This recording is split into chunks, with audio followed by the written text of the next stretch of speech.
Students, my name is अजमा सजाद और आज हमारा मैथ्स का लेक्चर नंबर 2 है। कल हमने मैथ्स का चैप्टर मैट्रिसेस एंड डिटरमिनेंट्स का इंट्रोडक्शन पढ़ा था और उसके अंदर हमने मैट्रिसेस की डेफिनेशन, उसमें रोज और कॉलम की डेफिनेशन और हमने ऑर्डर ऑफ मैट्रिसेस के बारे में स्टडी किया था। आज हमारे पास जो टॉपिक है वो है इक्वल मैट्रिसेस। ठीक है, इक्वल मैट्रिसेस।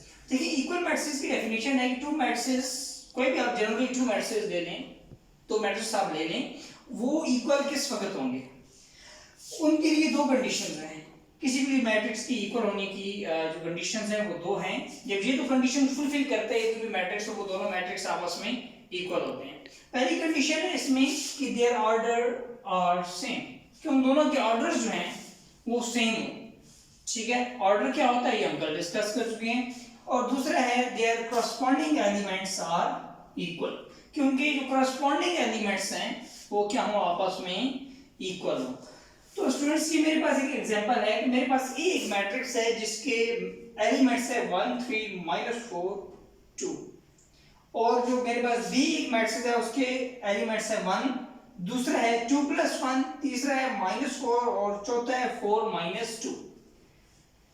तो स्टूडेंट्स, सबसे पहले मैं देखता हूं कि इनके ऑर्डर क्या है। देखिए, इसमें आपके पास R1 R2 C1 C2, सो दो रोज दो कॉलम का ऑर्डर हो जाएगा 2/2।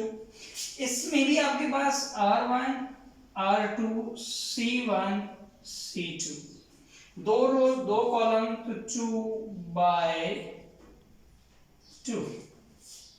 ठीक, अब देखिए ऑर्डर दोनों के सेम है। अब नेक्स्ट चीज जो आ रही है करस्पॉन्डिंग एलिमेंट्स। करस्पॉन्डिंग एलिमेंट्स क्या होते हैं? देखिए स्टूडेंट्स, मैं एक स्टेटमेंट बोलने लगा हूं कि आपके पास जो पहले मैट्रिक्स है उसकी फर्स्ट रो का फर्स्ट एलिमेंट और दूसरे मैट्रिक्स बी के फर्स्ट रो का फर्स्ट एलिमेंट, ये आपस में करस्पॉन्डिंग है। इसी तरह पहले मैट्रिक्स की पहली रो का दूसरा एलिमेंट और दूसरे मैट्रिक्स की पहली रो का दूसरा एलिमेंट, ये आपस में करस्पॉन्डिंग है। और सेम इसी तरह से ये आपस में कॉरेस्पॉन्डिंग है, एक दूसरी की जगह पे होना, मुतबादिल जगहों पे होना जिसे आप कहते हैं। ठीक है, तो अब आप देखिए, यहां पे भी 1 है, यहां पे भी 1 है, यहां पे 3 है और यहां पे लिखा हुआ है 2 + 1। अब स्टूडेंट्स, यहां पे ज्यादातर स्टूडेंट्स कंफ्यूज हो जाते हैं कि ये आपके पास तो अलग-अलग चीजें नहीं। 2 + 1 का मतलब है कि ये एक ही एलिमेंट है बेसिकली। हम इसको 2 + 1 3, यहां पे भी 3, यहां पे भी 3, -4 2 और 4 - 2 दैट इज अगेन 2। तो अब आप देखेंगे कि इनके करस्पॉन्डिंग एलिमेंट्स भी क्या हैं, सेम है। तो इस तरह से ये क्या हो गया, ये दोनों मैट्रिक्स आपस में इक्वल है क्योंकि इनके ऑर्डर भी सेम है और इनके करस्पॉन्डिंग एलिमेंट्स भी सेम है। अब स्टूडेंट्स, इसी तरह से हमारे पास आप एक्सरसाइज 1.1 का क्वेश्चन नंबर 2 है, जिसको आपने खुद सॉल्व करना है और उसमें आपने बताना है कि कौन कौन से मैट्रिसेस इक्वल हैं। ठीक है, एक्सरसाइज 1.1 क्वेश्चन नंबर 2 ये आपने खुद कर लेना है इस एग्जांपल को समझने के लिए। और एक्सरसाइज 1.1 में क्वेश्चन नंबर 3 भी बेसिकली इसी कॉन्सेप्ट के ऊपर बेस करता है, लेकिन वो मैं आपको सॉल्व करा देता हूं। देखिए, उस क्वेश्चन के अंदर उसने कहा है कि find the values of A B C and D which satisfy the matrix equation, जो मैट्रिक्स इक्वेशन को सेटिस्फाई करे। अब देखिए, हमारे पास ये दो मैट्रिसेस हैं और इसमें जो अहम पॉइंट आपने नोट करना है वो ये है कि दोनों मैट्रिसेस के दरमियान इक्वल का सिंबल है। दैट्स मीन कि इनके करस्पॉन्डिंग एलिमेंट्स क्या होंगे, इक्वल होंगे, क्योंकि हम अभी पढ़ चुके हैं कि इक्वल मैट्रिसेस वो होते हैं जिनकी करस्पॉन्डिंग एलिमेंट्स इक्वल हो, ऑर्डर सेम हो और करस्पॉन्डिंग एलिमेंट्स इक्वल हो।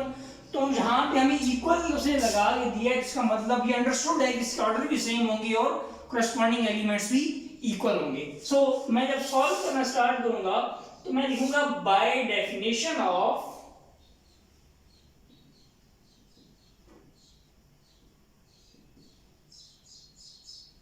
इक्वल मैट्रिसेस,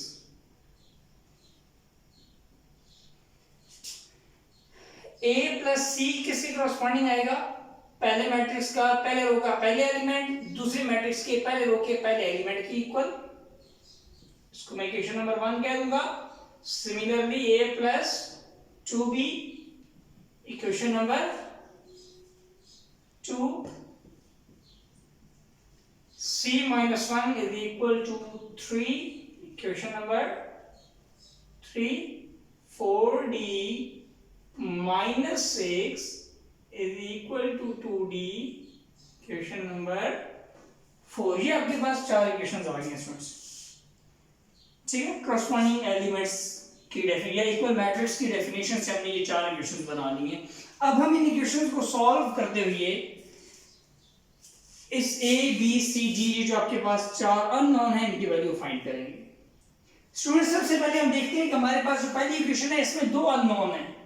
किसी भी इक्वेशन के अंदर अगर एक से ज्यादा अननोन वैल्यू हो तो हम उसे सॉल्व नहीं कर सकते, तो मैं फिलहाल इस इक्वेशन को सॉल्व नहीं कर रहा, इसको मैं एज इट इज छोड़ दूं। दूसरी इक्वेशन अगेन a और b 2 अननोन है, इसको भी मैं सॉल्व नहीं कर सकता। लेकिन जो थर्ड इक्वेशन है इसमें अगर आप गौर करें तो आपके पास इस इक्वेशन में एक ही अननोन है एंड दैट इज c। तो स्टूडेंट्स मैं इक्वेशन नंबर 3 को सॉल्व करूंगा। सॉल्विंग इक्वेशन 3 कैसे, ये देखिए c minus 1 is equal to 3, ये आपके पास इक्वेशन 3 है। आप c को लेफ्ट साइड भी रहने दें और 1 को आप इधर ले आए, c is equal to 4, ये आपके पास c की वैल्यू आ गई। अब स्टूडेंट्स अगर आप इक्वेशन नंबर 1 में जाएं तो वहां पे आपके पास a प्लस c है, दैट्स मीन आप इस c की वैल्यू को यहां पे पुट करके a की वैल्यू फाइंड कर सकते हैं। So putting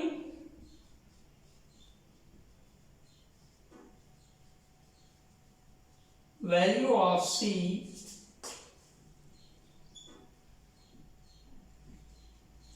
in equation 4, sorry in equation 1, तो आपके पास इक्वेशन 1 कौन सी है, पहले आप वो लिखें a plus C is equal to 0, a plus C की जगह आप 4 पुट कर दें 0, a is equal to minus 4, तो ये आपके पास a की वैल्यू आ गई है दैट इज -4। अब अगर आप इक्वेशन नंबर 2 के ऊपर आप गौर करें तो यहां पे भी आपके पास a प्लस 2b है, दैट्स मीन आप a की वैल्यू वहां पे पुट कर सकते हैं। तो स्टूडेंट्स मैं सॉल्विंग इक्वेशन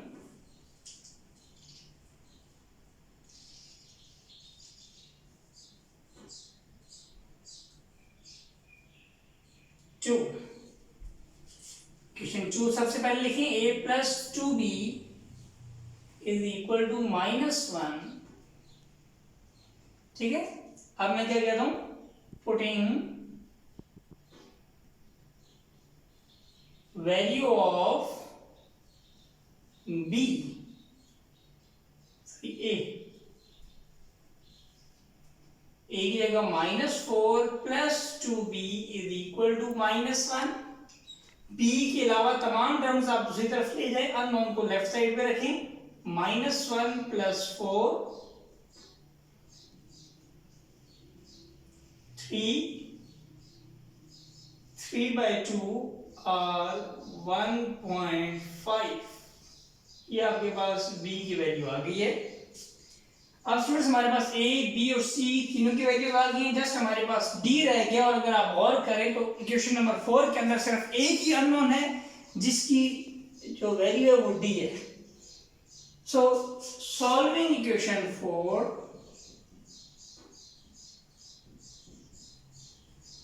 इक्वेशन 4 आपके पास क्या है, 4d - 6 is equal to 2d। d को आप लेफ्ट साइड पे ले जाएं और आपके पास जो नॉन वैल्यू है वो अननोन लेफ्ट साइड पे, नॉन आपके पास राइट साइड पे, 4d - 2d आपके पास 2d d is equal to 6 divided by 2, d is equal to 3। So students, आपका ये क्वेश्चन कंप्लीट हो गया है, क्योंकि क्वेश्चन के अंदर आप एग्जामिनर ने पूछा था कि find the value of A B C and D which satisfy the maths equation. अब ये सेटिस्फाई कर रही है या नहीं सेटिस्फाई कर रही, इसका हम चेक करते हैं। यहां पे मैं लिखता हूं check,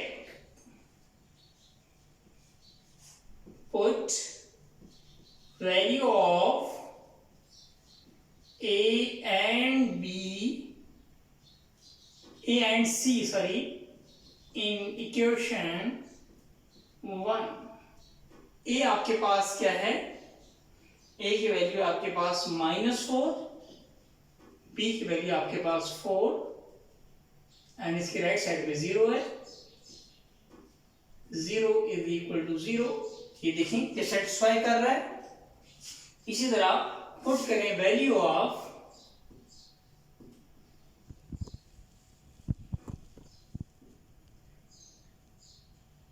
A and B in equation 2।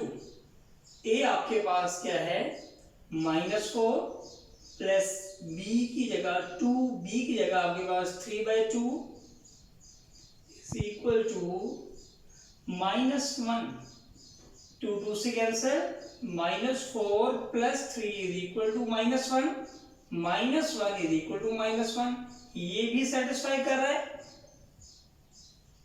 ठीक है, दैट्स मीन ये भी हमारे पास बिल्कुल ठीक है। नेक्स्ट आप put value of C in 3। C की जगह आप C की वैल्यू पुट कर देंगे जो आपके पास 4 है। 4 - 1 is equal to 3, 3 is equal to 3, ये भी वेरीफाई कर गए। Put value of D in equation 4। D की वैल्यू आपके पास 3 है, 4 D की जगह 3 -6 इज इक्वल टू 2, D की जगह 3, 12 - 6 is equal to 6, 6 is equal to 6, ये भी आपका सेटिस्फाई कर गया। तो देखिए ये जो चार हमने वैल्यूज फाइंड की हैं अभी, ये आपके तमाम इक्वेशंस को, जो मैथ्स इक्वेशंस आपने बनाई थी, उनको सेटिस्फाई कर रही हैं। तो यही हमारे करेक्ट आंसर है। Thank you students.